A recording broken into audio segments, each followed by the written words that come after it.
El objetivo de este último video es que tratemos algunos temas que tienen que ver con la interacción de la luz con medios materiales. En particular, queremos explicarnos cómo es posible que la luz se frene a la hora de pasar por un medio transparente, de cuál es el origen del índice de refracción, por ejemplo. Pero vamos a ver que podemos decir y explicar un montón de otras cosas.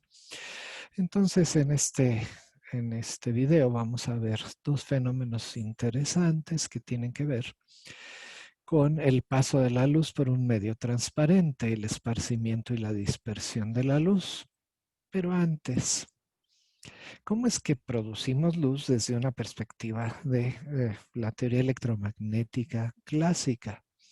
Entonces, ¿cómo se da la emisión de radiación electromagnética?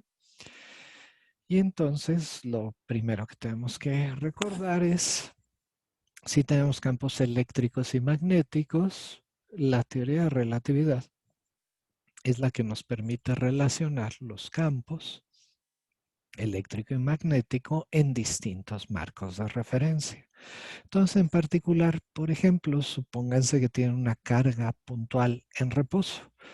Solo tienen un campo magnético, perdón, un campo eléctrico E, y ese campo eléctrico es radial.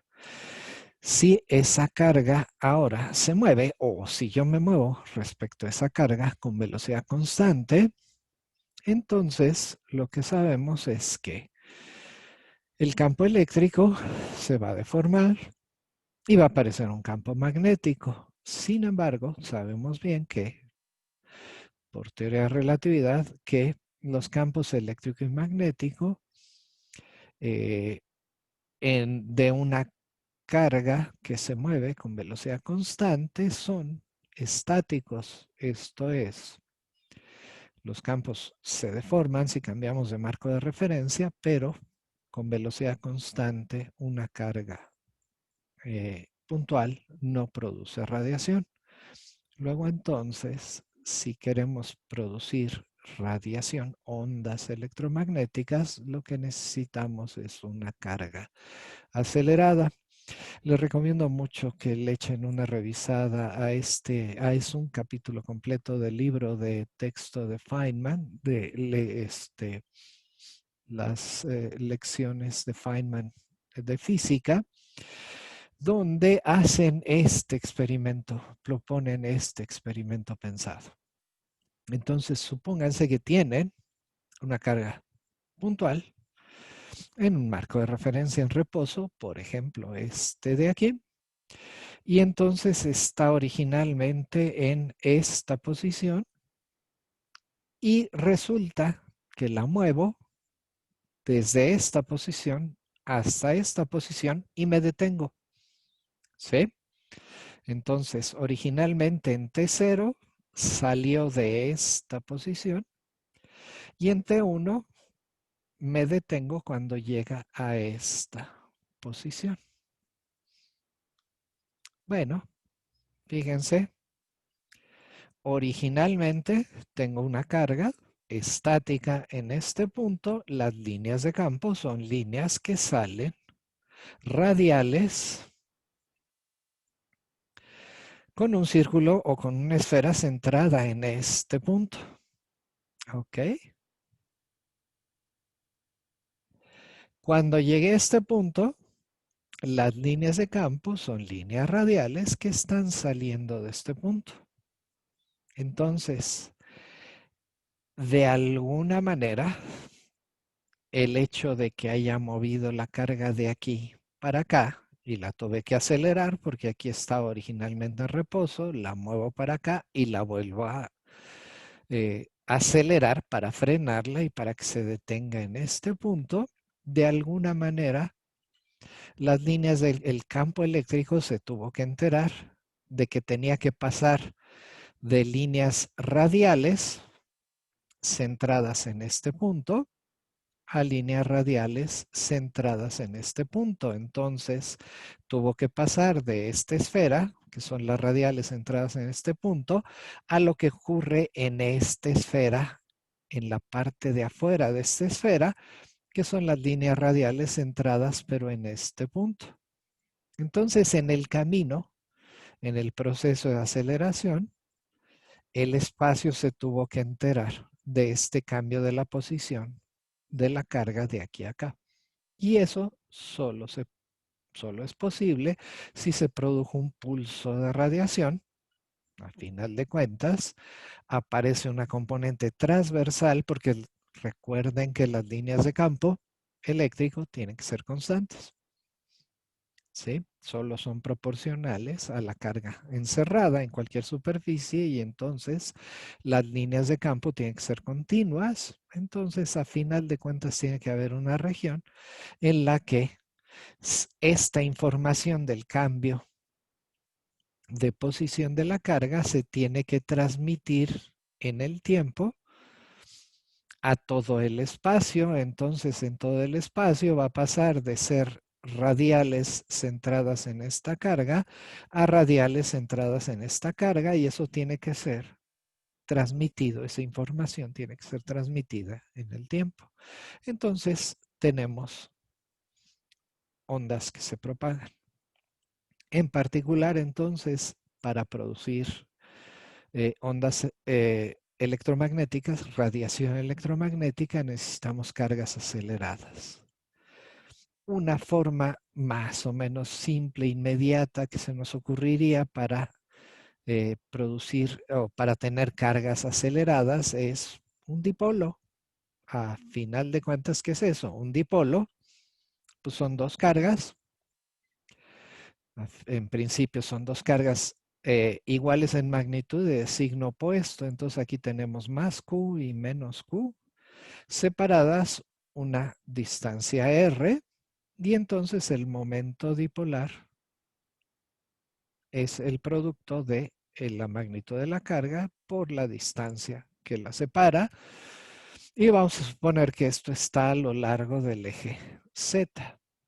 Bueno, si tenemos este dipolo a lo largo del eje Z, déjenme nada más ponernos de acuerdo. Por un lado, que vamos a hacer oscilar este dipolo. Entonces lo que estamos haciendo es haciendo que estas dos cargas oscilen con una frecuencia omega y con una función de oscilación. Entonces el dipolo QR va a ser P0, la separación máxima multiplicada por la carga y por el coseno de omega t. Entonces la amplitud es Q por Z0. Z0 es la máxima separación y la frecuencia de oscilación es omega. Y entonces, lo que nos va a preocupar es describir la radiación que emite este dipolo oscilante. Entonces, adelantándome a lo que vamos a ver en unos segunditos, este dipolo oscilante, cuando oscila, entonces emite ondas electromagnéticas con frecuencia, esperamos, igual a la frecuencia de oscilación del dipolo. Bueno, ¿cómo le hacemos para describir el patrón de radiación dipolar? Entonces, lo primero es déjenme poner un sistema de ejes. Tenemos el dipolo oscilando a lo largo del eje Z. Tenemos centrado si quieren. Entonces el dipolo va a estar dando vueltas para arriba y para abajo. Aquí podemos suponer que esta carga está fija y esta es la que está oscilando arriba y abajo. Tenemos nuestro sistema de ejes centrados en en este punto. Y usamos coordenadas polares para describir, polares esféricas, para describir la posición de un punto donde vamos a medir los campos eléctrico-magnético, el vector de Poynting, todo lo que tengamos que hacer. Entonces, en coordenadas polares nos fijamos en este punto y ponemos un sistema de tres ejes de magnitud 1. Uno es el vector unitario radial que apunta en la dirección en la que apunta a R. Otro es el vector unitario, que apunta en la dirección en la que crece el ángulo teta. Les recuerdo, el ángulo teta se mide a partir del eje Z. Y el otro vector unitario es el vector unitario phi, que apunta en la dirección en la que crece este paralelo, que pasa por el punto P.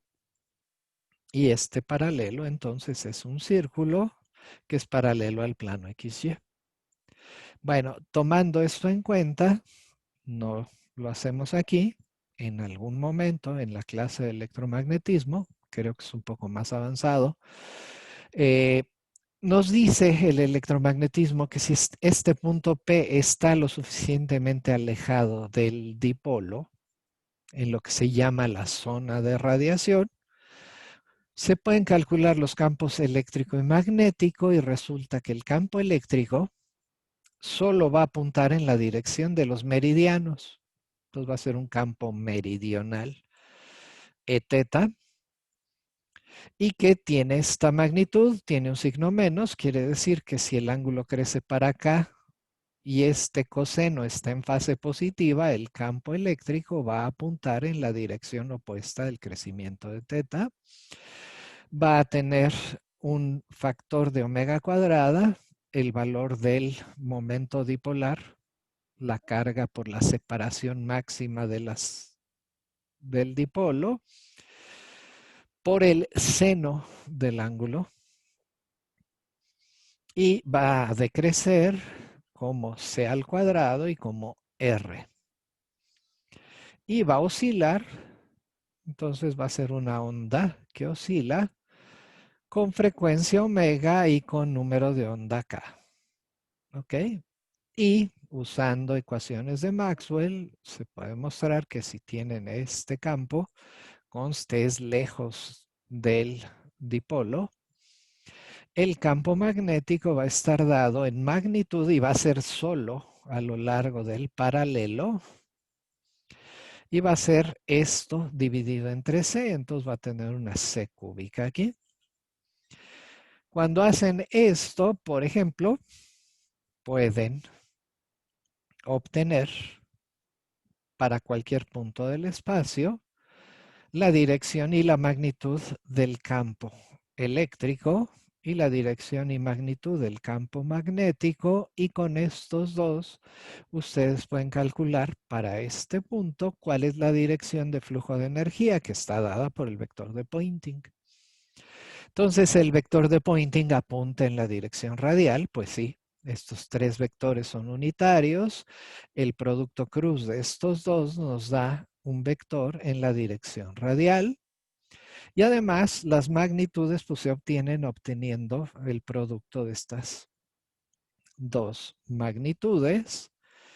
Y lo que obtienen es una magnitud del vector de Poynting que depende respecto del ángulo teta como el seno cuadrado del ángulo teta. Quiere decir en la dirección z no hay emisión de luz, no hay emisión de radiación. Es proporcional a la cuarta potencia de la frecuencia del dipolo.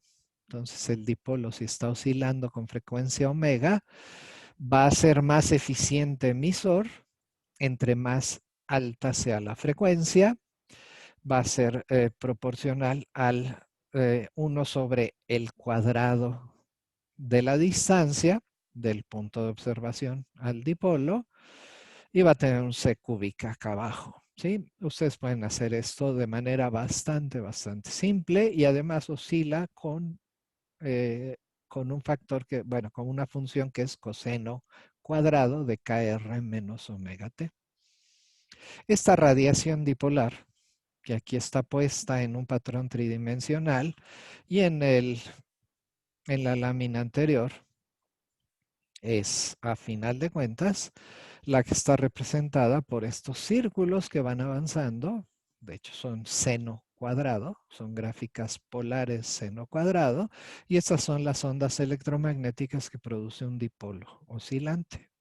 Entonces, les recuerdo aquí, es bien importante estos factores. el seno cuadrado de teta, que es el que da la distribución angular de este toro, a final de cuentas es una dona, ¿sí? Con un máximo perpendicular, un máximo en el plano XY y un nodo a lo largo del eje Z. Y es proporcional a la cuarta potencia de la frecuencia de oscilación. Bueno, ¿esto para qué nos sirve? Pues esto nos sirve para justamente plantear cómo podemos estudiar el esparcimiento de la luz. Entonces, ¿qué quiere decir esparcimiento? Si yo tengo luz que incide sobre un medio transparente,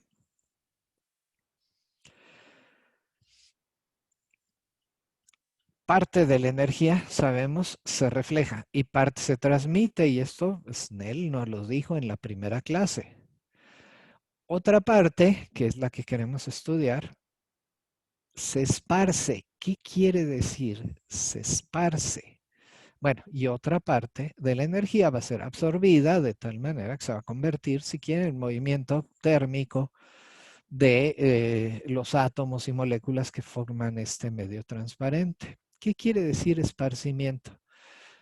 Quiere decir, tengo luz incidente sobre este medio transparente, parte se refleja, una parte pequeñita, una parte se refracta, aquí está Snell, una parte calienta al medio, los átomos de este medio, pero otra parte muy importante, cambia de dirección.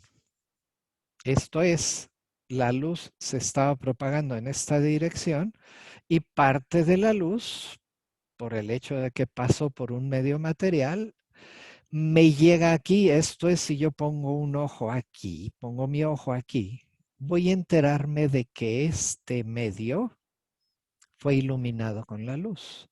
Y a este proceso es a lo que le llamo el esparcimiento. Entonces, el cambio de dirección en la luz cuando pasa por un medio transparente, y entonces me entero de que la luz pasó por ese medio. Necesitamos un modelo microscópico, entonces, de la interacción de la luz con lo que esté formando a este medio transparente. Entonces, necesitamos un modelo microscópico que nos diga cómo interactúa la luz con los átomos de este medio.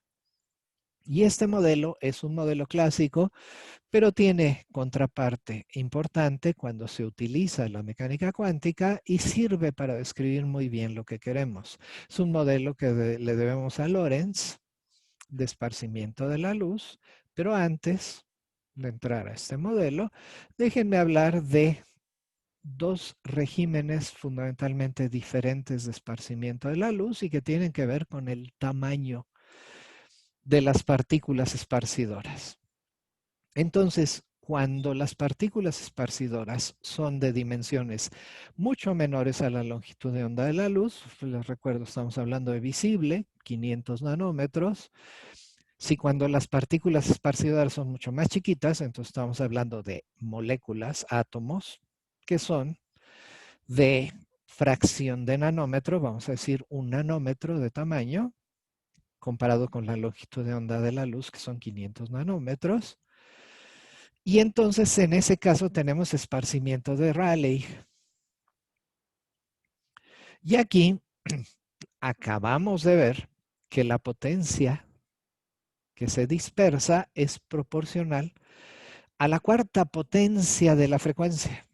Es la mismita ecuación para el vector de Poynting, porque ¿qué es lo que estamos pensando aquí? Ahorita lo vamos a ver con un poquito más de detalle. Es la luz incide sobre los átomos del medio, los hace oscilar como osciladores, como dipolos, y esos dipolos reemiten la luz, pero en todas direcciones. Bueno, en todas direcciones con un patrón dipolar que está dado por esta expresión.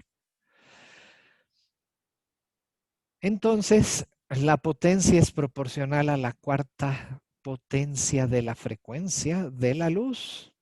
Entonces, a final de cuentas, Rayleigh es el primero que se da cuenta de todo esto y dice, ok, entonces este esparcimiento por esparcidores muy pequeñitos, es el responsable de que nuestro cielo se vea azul.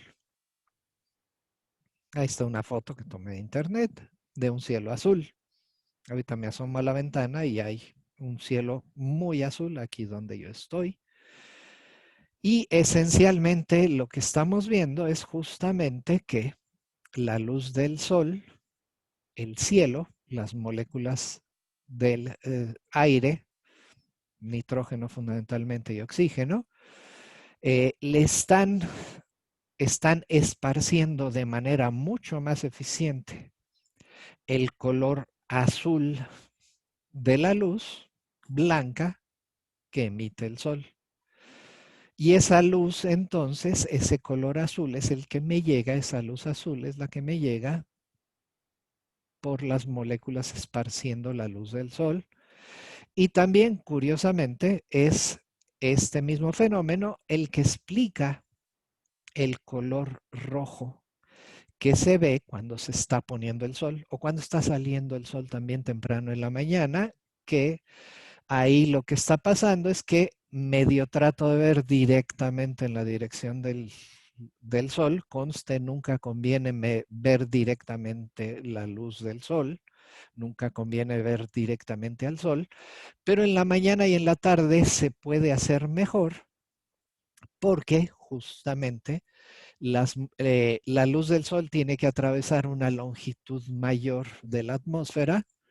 Y eso quiere decir que le estamos quitando más, por esparcimiento, le estamos quitando más luz azul y frecuencias más grandes, las estamos quitando de manera más eficiente y entonces por eso lo vemos rojo. ¿Sí? Le estamos quitando azul a su paso por la atmósfera, a la luz del sol. Entonces, esencialmente, ¿qué es lo que estamos pensando en el esparcimiento de Rayleigh? Si tenemos luz blanca incidente, luz natural, que incide sobre un conjunto de átomos, esparcidores pequeñitos, entonces estos esparcidores van a ser muy eficientes para longitudes de onda más cortitas, para frecuencias mayores, y entonces estos esparcidores se ponen a oscilar y esta oscilación produce patrones de emisión dipolares que me llegan al ojo. Entonces, si pongo mi ojo aquí, tengo luz natural. Esta luz natural tiene todas las direcciones de polarización. Entonces pone a oscilar a todos estos en todas direcciones. Y estos dipolitos, a la hora que remiten, me iluminan. Iluminan en la dirección en la que yo pongo el ojo. Y una de las características importantes es, para empezar, que estas moléculas emiten en la misma frecuencia que la luz inicial. Entonces, si aquí había presentes todos los colores, aquí van a oscilar a todos los colores, pero este esparcimiento es mucho más eficiente para el azul. Y entonces a esta luz blanca yo le voy a ir quitando luz azul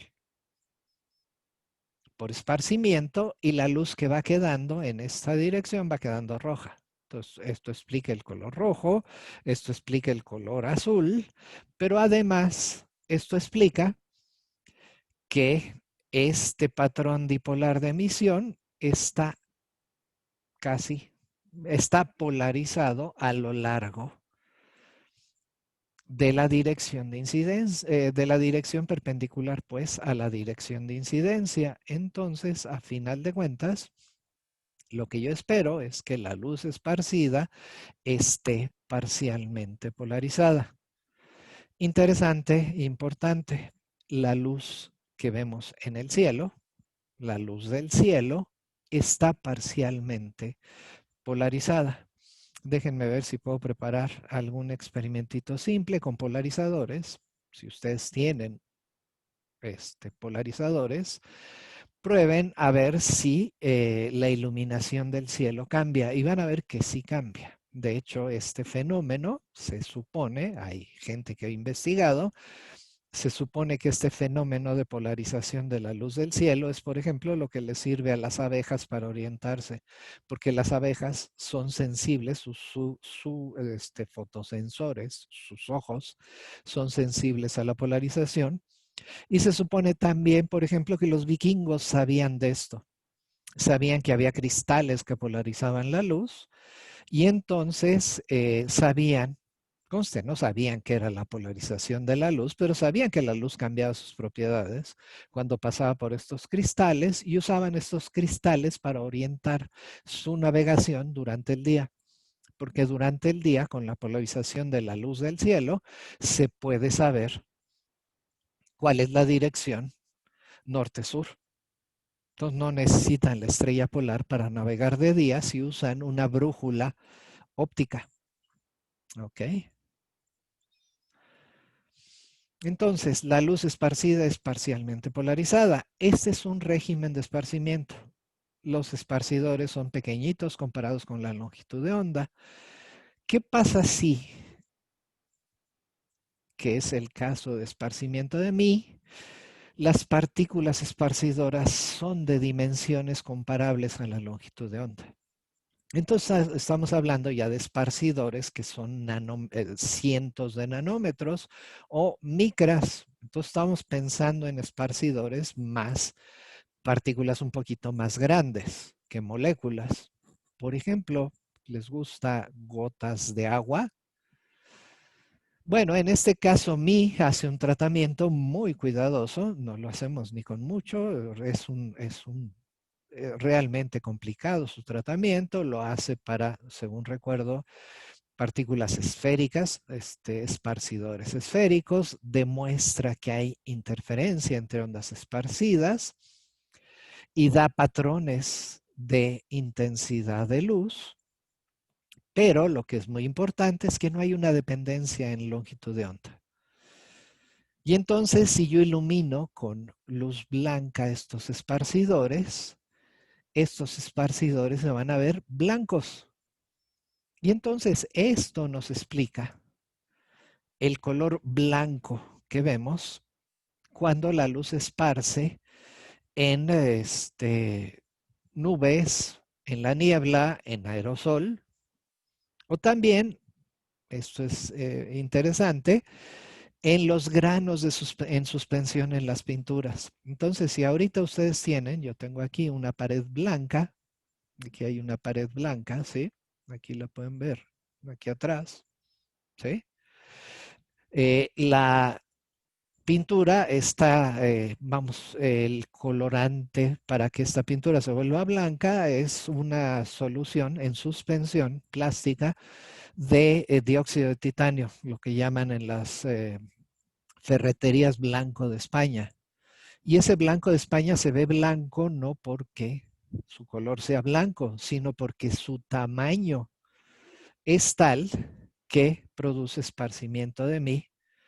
Y entonces, si hay luz incidente, estos pigmentos lo que hacen es esparcen el color blanco, que es igual de eficiente para todos los colores de la luz blanca que uso para iluminar.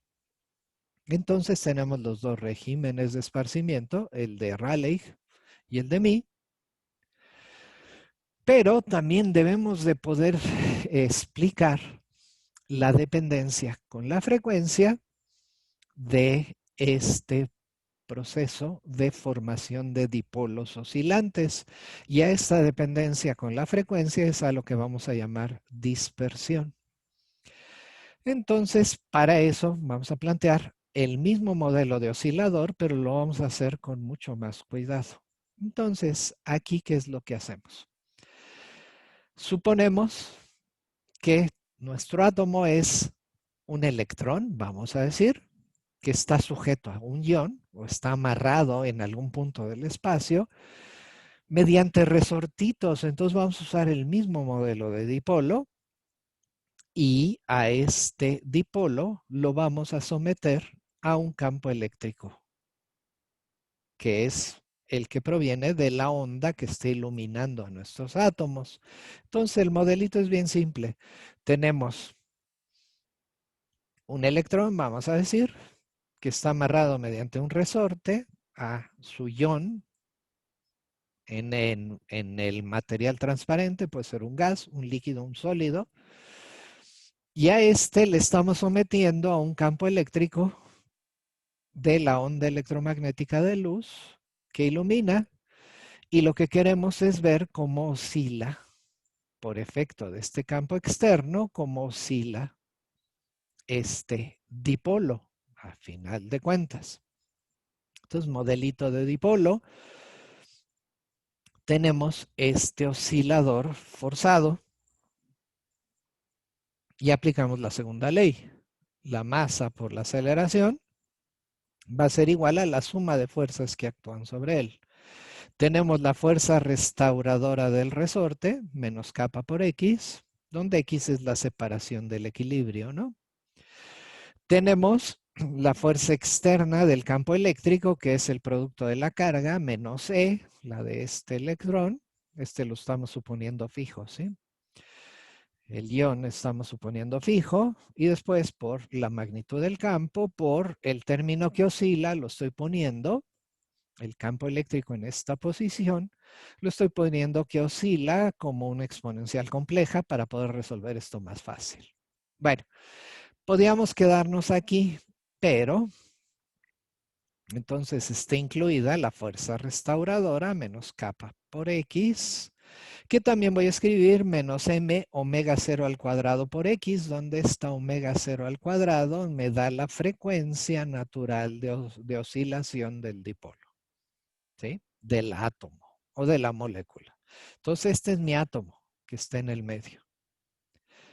Y entonces omega 0 es la frecuencia característica de este oscilador que estoy forzando, y también le estoy agregando una fuerza amortiguadora del material. Entonces estoy pensando que si esto lo hago oscilar de manera, vamos a decir, le doy un trancacito y produzco la oscilación de este resorte, tarde o temprano esta oscilación se amortigua con un coeficiente de amortiguamiento gamma. Y entonces pongo, para que las unidades sean congruentes, le pongo m gamma a esto de aquí, de tal manera entonces que gamma tiene las unidades, ¿sí?, apropiadas. Y entonces le incluyo la fuerza del campo eléctrico. Y lo que quiero es resolver esta ecuación. Creo que ustedes ya la resolvieron en su curso de mecánica, la del oscilador forzado. Lo que hacemos es, nos olvidamos de lo que pasa cuando llegó el primer indicio de campo eléctrico, y nos fijamos en el estado estacionario. ¿Qué quiere decir? Que proponemos una solución X que oscila con la frecuencia del campo eléctrico o de la fuerza que estoy aplicando externa, la fuerza debida a la luz. Bueno, cuando hago eso, sustituyen esta ecuación. Entonces necesito a m por la segunda derivada. La primera derivada va a sacar un i omega. La segunda derivada va a sacar un menos omega cuadrada por la misma x. Eso lo tengo que igualar a kappa por esta x menos m gamma por la derivada. La derivada me saca un i omega. Y después esto lo tengo que igualar, ¿sí?, a estos tres términos, y le tengo que poner el menos e0 por e a la i omega t. Esto me permite, a la hora de sustituir esta expresión en estos dos lados de la ecuación, me permite resolver para la amplitud de oscilación. Y entonces tengo lo que ustedes conocen bien como el fenómeno de resonancia. Ahorita lo vamos a platicar con más cuidado. Pero entonces, por favor, hagan los pasos para sustituir esto aquí y despejar x0 y demostrar que x0 efectivamente está dado por esta expresión. ¿Ok? El término de amortiguamiento es el que mete esta parte imaginaria en el denominador. Bueno, pero si esto es la amplitud de oscilación y tengo esta carga que está oscilando alrededor de la posición de equilibrio, eso quiere decir que tengo un dipolo oscilante, ¿no? Entonces ese dipolo oscilante, ¿a qué va a ser igual? Pues va a ser igual a la carga, que la carga que estoy suponiendo es la de un electrón, menos E, multiplicada por la función X, que depende del tiempo. Entonces sustituyo la amplitud y me queda este dipolo oscilante, que es proporcional al campo de la luz, al campo eléctrico de la luz con la que estoy iluminando a mi átomo, ¿sí? Y entonces tengo un dipolo que es proporcional al campo. Esto me permite calcular la polarizabilidad atómica, que es el cociente de el dipolo entre epsilon 0 y el valor del campo. Hago las cuentas, pues tengo que poner el epsilon 0, tengo que quitar el campo completito que tiene la parte que oscila en tiempo y tiene también la amplitud de campo. Y entonces me queda una polarizabilidad bien simple. ¿Ok? Ahora, si tengo n de estos atomitos por unidad de volumen, entonces puedo obtener la polarización del medio. Acuérdense que es n alfa por epsilon 0 y por e. Entonces tengo la polarizabilidad del medio y si tengo la polarizabilidad del medio, obtengo la permitividad relativa. La permitividad relativa va a ser epsilon es 1 más p entre epsilon 0 por e, y haciendo todas las sustituciones me queda entonces que tengo una permitividad eléctrica relativa que está dada como 1 más este numerito que ahorita les digo que es n, el número de dipolos por unidad de volumen, e cuadrada, ¿sí? Que es la carga del electrón al cuadrado, entre la masa que tengo que poner aquí en el dipolo para describir las oscilaciones, y entre epsilon 0. Y a esto es a lo que se le conoce como la frecuencia de plasma de mi medio. Entonces, si ustedes me dicen cuál es la densidad de electrones en su medio, o la densidad de átomos, pues, en su medio, y me dicen la masa efectiva de cada uno de estos osciladores, yo les puedo decir cuál es la frecuencia de plasma. Esto va a ser bien útil en muchas de las cosas que describamos en esta presentación. Ahora, si ustedes aquí lo que sí ven, lo que hicimos fue esta diferencia de cuadrados, la escribimos como, ¿sí? El producto de la suma por la diferencia. Y si no estamos muy lejos de resonancia, esto es, si omega es muy cercana a omega 0, aquí en este término, en lugar de omega más omega 0, podemos poner 2 veces omega 0. ¿Ok? Y entonces la permitividad relativa es aproximadamente igual a 1 más esta frecuencia de plasma dividido entre 2 veces la frecuencia resonante de los átomos, que multiplica a la diferencia entre mi frecuencia y la frecuencia resonante. Y aquí este término también, como estamos no lejos de resonancia, en vez de omega pongo omega 0. Bueno, pero si ya tengo un valor de permitividad, la raíz cuadrada de esta cosa es el índice de refracción. Entonces, esto porque estamos considerando que el medio es un gas diluido y entonces no magnético. El índice de refracción es la raíz cuadrada de epsilon r. Y otra vez, si supongo que este segundo término es pequeño comparado con el 1, puedo sacar la raíz de 1 más x como 1 más 1/2 de x. Me queda factorizando el omega 0 acá abajo, o 2 omega 0 acá abajo, me queda que el índice de refracción es aproximadamente igual a 1 más omega p entre 4 omega 0 y dividido entre omega 0 menos omega más i gamma sobre 2. Entonces tengo ya una manera de relacionar lo que yo mido en el laboratorio, y vaya que hemos insistido en esta clase en las mediciones del índice de refracción, y las propiedades microscópicas del medio de átomos que forman un gas diluido, conste. Lo vamos ahorita a ir adaptando para más cosas. Y entonces con las propiedades de ese gas diluido, que es el que constituye mi medio por el que pasa la luz. Necesito la frecuencia resonante y necesito la frecuencia de plasma de ese medio y necesito el término de amortiguamiento.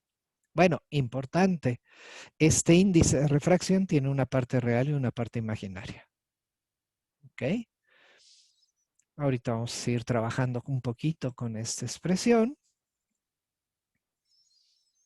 porque esta expresión podemos explicar dos fenómenos diferentes, el de absorción y el de dispersión de la luz. Supónganse entonces que tienen un índice de refracción que tiene parte real y parte imaginaria y propagan en la dirección Z.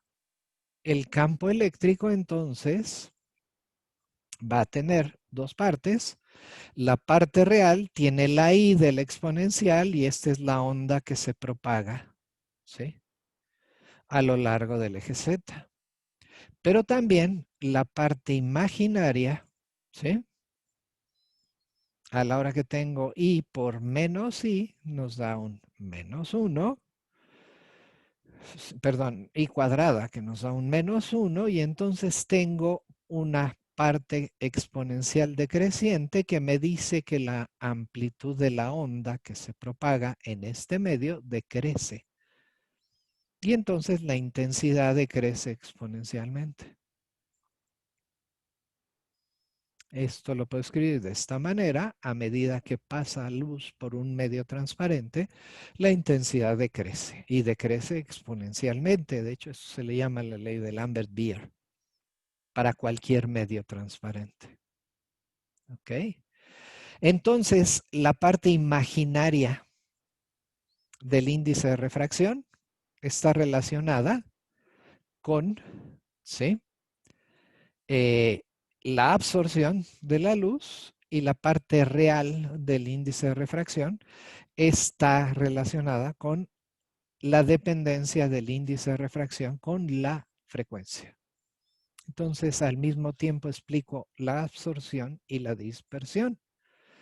Entonces, la parte real del índice de refracción que acabo de calcular me dice el índice tal y como lo hemos estado utilizando. La parte imaginaria me va a dar la absorción de luz por estos átomos.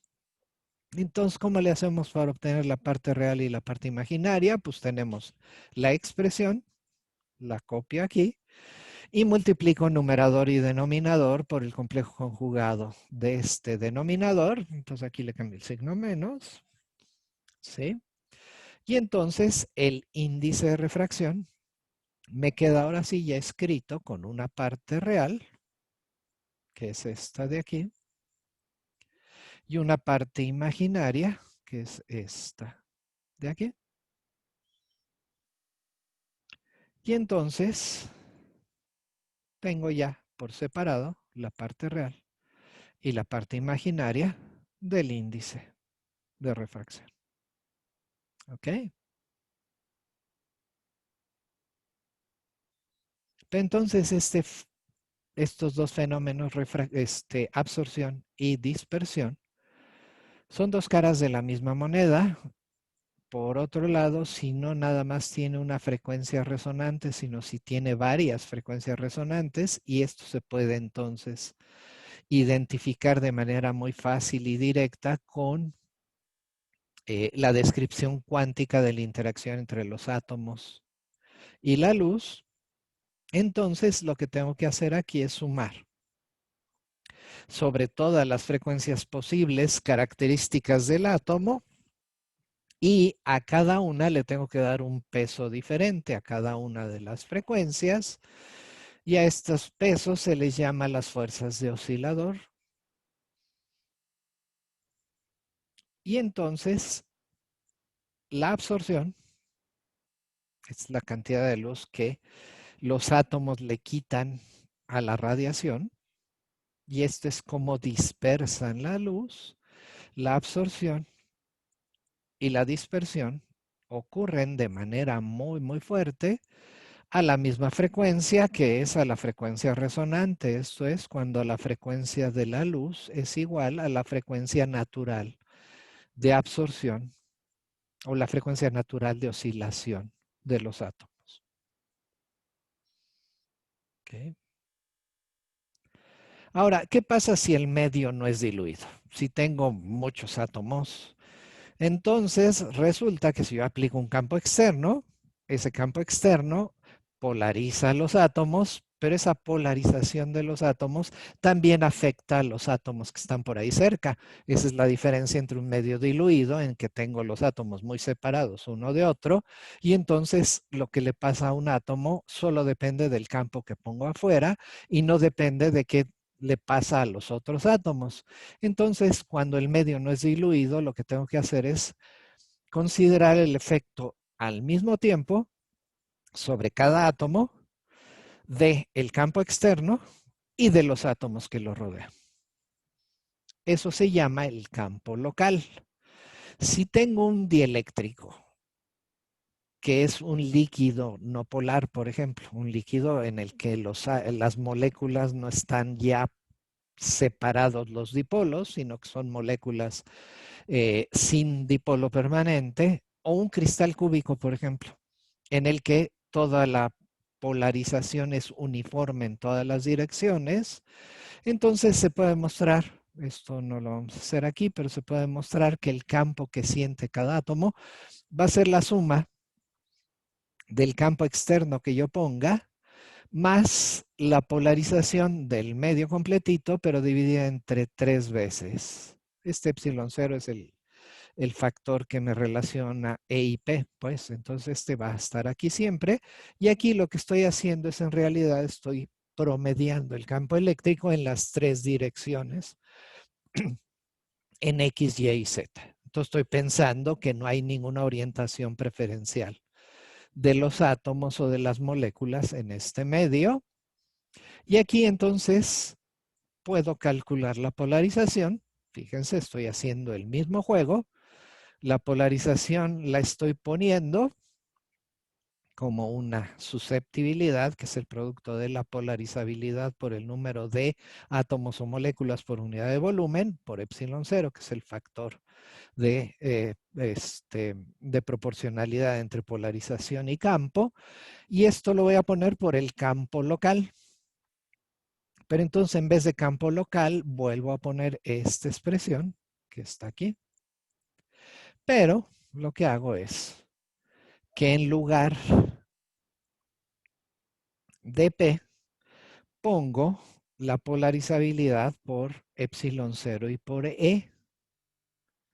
Entonces, cuando hago eso, puedo despejar de esta relación el producto N alfa. Se cancelan los epsilon cero. A ver, este igual a este, ¿sí? En vez de P, pongo G, epsilon 0, E. Hagan las cuentas. De hecho, esto era un ejercicio de la tarea 13, es el ejercicio que ya no van a hacer, pero este es el ejercicio. Entonces, igualan esto con esto. En vez de P, ponen G, epsilon 0, E. Epsilon 0 se cancela en todos lados y me queda que el producto Na va a estar dado. Se cancelan también las E's, por cierto. Y me queda que el producto NA es igual a G por 1 dividido entre 1 más G entre 3. Y si recuerdan, G es N cuadrada menos 1. ¿Sí? Entonces, en vez de G, pueden poner N cuadrada menos 1, hacen las cuentas. Y lo que obtienen es que lo que yo puedo calcular microscópicamente, que es alfa multiplicado por la densidad, el número de átomos por unidad de volumen, esto es lo que puedo calcular y esto está relacionado ahora con este cociente de índices de índice de refracción, pues con esta función del índice de refracción. Y entonces, para un medio dieléctrico líquido, no polar o cúbico, resulta que el índice de refracción está relacionado con lo que yo puedo calcular de los átomos y de su interacción con la luz.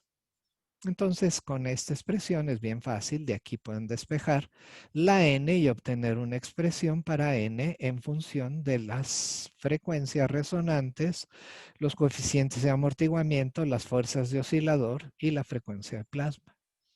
Entonces, esto les sirve para obtener índices de refracción en algunos casos. Si el dieléctrico es un cristal pero no es cúbico, si tiene otra simetría, en fin, o son moléculas polares, entonces hay que tener mucho más cuidado a la hora de obtener el índice de refracción. Bueno, pero también esto es bien interesante porque este modelito, les recuerdo, déjenme regresar a la ecuación básica, si quieren esta de aquí, ¿sí? La ecuación básica me dice el índice de refracción cuando tengo frecuencias resonantes, amortiguamiento y frecuencia de plasma. ¿Qué pasa si nos ponemos necios y queremos utilizar esto para algo que también es un medio material muy, muy interesante, pero ese medio material es un metal? ¿Qué pasa cuando quiero utilizar un modelo parecido para describir la interacción de luz con metal? Les recuerdo, el metal es conductividad alta, entonces no puedo despreciar corrientes inducidas, entonces no puedo hacer J igual a 0. De hecho, lo que tengo que hacer es J proporcional al campo eléctrico que yo aplique, ¿sí? Entonces tengo, una de las cosas que sabemos del metal es que el metal es muy buen reflector. ¿Lo podemos explicar así? Entonces, vamos a usar el modelo pensando ahora que tenemos un gas, pero de electrones libres. Entonces ya no están amarraditos mediante resortes, sino que están sujetos a colisiones con la red de átomos, de iones que forman el metal. De hecho, con este modelito lo que hay que hacer es proponer una disipación de la energía que da lugar a una velocidad de deriva en presencia de un campo eléctrico. Quiere decir que si yo le pongo un campo eléctrico a este metal, no se van a acelerar todo el tiempo los electrones, sino que van a alcanzar una velocidad terminal. Esta velocidad terminal se puede mostrar y es relativamente fácil y directo que esta velocidad terminal está dada por el producto de la carga de los electrones por el campo eléctrico que yo estoy aplicando por el tiempo promedio entre colisiones y entre la masa de los electrones en este metal. Y entonces podemos aplicar el mismito modelo de Lorentz, pero primero hacemos omega 0 igual a 0. Esto es, no hay frecuencia propia. Los electrones son libres. Y después cambiamos la constante de amortiguamiento, la cambiamos por este tiempo promedio entre colisiones. Y ya que hacemos eso y sustituimos, obtenemos un índice de refracción de metal, que está dado entonces por n cuadrada es igual a epsilon r y esto lo ponemos como 1 más omega p. Aquí la frecuencia es la frecuencia de la luz que aparece en estos dos términos, el término de amortiguamiento y el término, ¿sí? Que depende de la frecuencia, el término de dispersión. Y esto, por ejemplo, piénsenlo, nos explica por qué el metal es un excelente reflector de luz en el visible. Y aquí lo que está pasando esencialmente es que el campo eléctrico de la luz hace oscilar a los electrones libres radian, como ya vimos, como dipolitos, y esos electrones libres son los que reflejan la luz y eso hace que que no sea transparente pues el metal. Bueno, con esto entonces concluimos esta descripción breve. Por supuesto, si quieren saber más de esto, les recomendamos que echen una mirada a los textos de óptica, el Hedge, el Kenyon, son muy buenas referencias. Que terminamos entonces describiendo la interacción de la luz con medios materiales. Yo les quiero agradecer a nombre del grupo de trabajo su paciencia, su participación. Esperamos de manera, digo realmente que nuestras clases hayan ayudado y que ustedes sepan entonces, después de llevar estas clases, un poco más de óptica.